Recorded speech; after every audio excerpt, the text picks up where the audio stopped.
"Mr. Brooks, sit down. You're about to collapse," the cleaning lady said. The entire executive boardroom froze.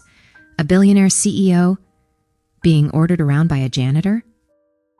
Richard Brooks spun toward her, furious, having no idea those words were the only thing standing between him and death.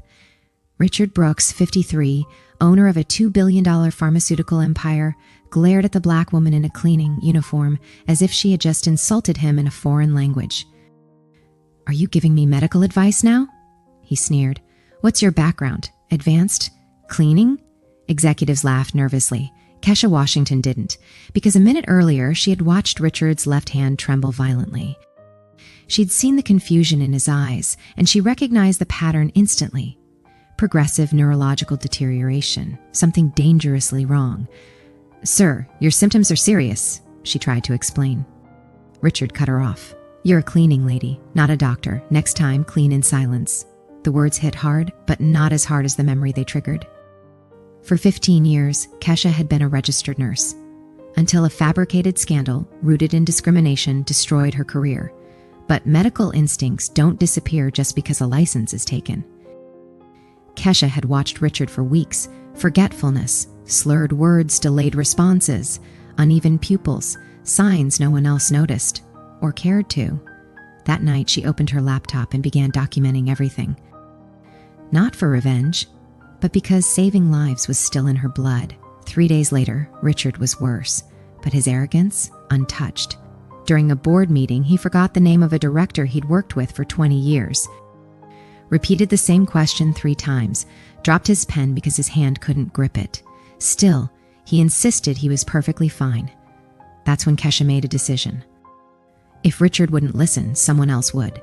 She wrote a clinical, detailed, anonymous letter to his wife, Margaret, a trained nurse. Every symptom, every episode, every red flag. When Margaret read it, she realized she wasn't imagining her husband's decline. Someone had been watching closely, someone who understood medicine. She started preparing an intervention disguised as a succession meeting. On the morning of the intervention, Richard staggered down the mansion stairs, trying to hide how weak his left leg had become. "Margaret, this is unnecessary," he mumbled, adjusting a tie he could barely knot. But inside the boardroom, everyone saw the truth instantly. "Richard, are you okay?"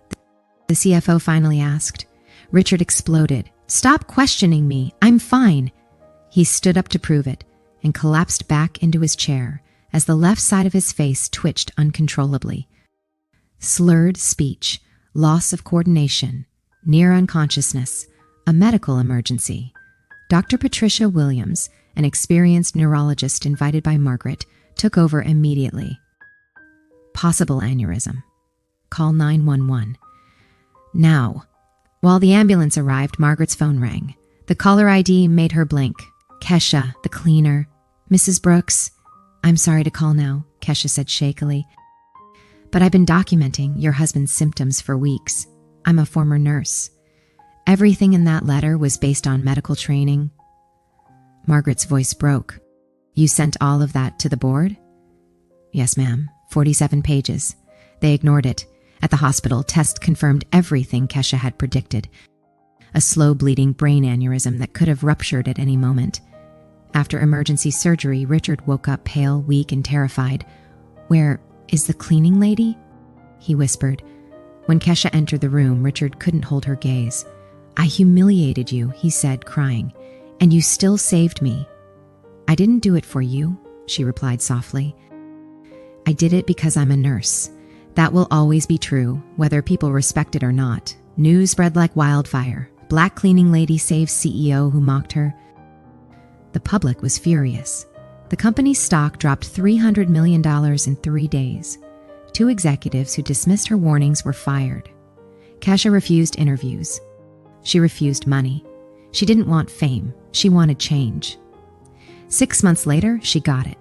Standing on stage in front of the Surgeon General, Kesha received the National Heroism Award.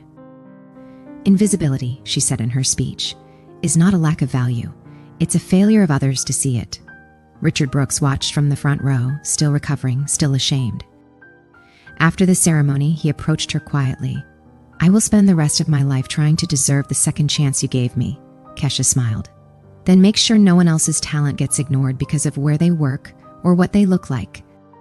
And from that day forward, Richard did exactly that, funding medical scholarships, supporting employment reforms, and honoring the woman who humbled him more than any illness ever could.